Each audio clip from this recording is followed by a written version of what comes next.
What could be the reason for a greater trochanter pain syndrome at the hip? Well, there are several options.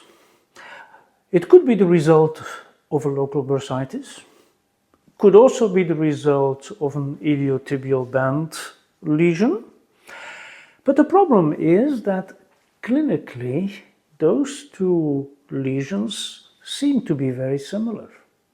In the functional examination, in both of those cases, probably you will find that the resisted hip abduction is painful.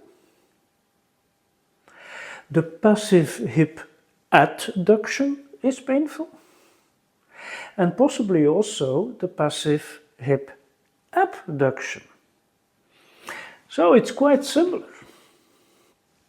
How can we solve that? Well, my personal trick is following. If I suspect an ITB lesion, then I give about 5 minutes of diagnostic friction massage on the spot. And one of the effects of a friction massage is a temporarily anesthetic effect. So we're going to use that effect clinically. So after the friction massage, I retest the patient and see what happened with the positive test. If those tests are clearly better now, then I have more an idea about the ITB lesion and we continue treatment in that direction. If it didn't change at all, then perhaps we have to think of bursitis. But another little detail, in case of a bursa, the clinical image is very often not consistent.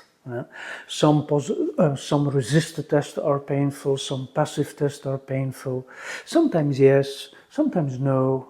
And this is also logical because in that area we don't talk about one single bursa, but we talk about, let's say a cluster of different bursae.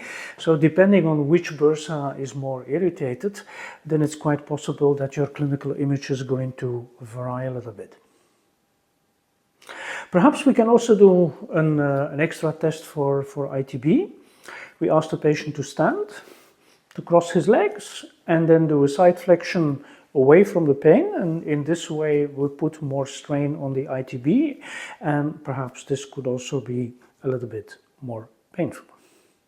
So I hope those tips and tricks will help you a little bit, and see you on the next occasion. Bye-bye.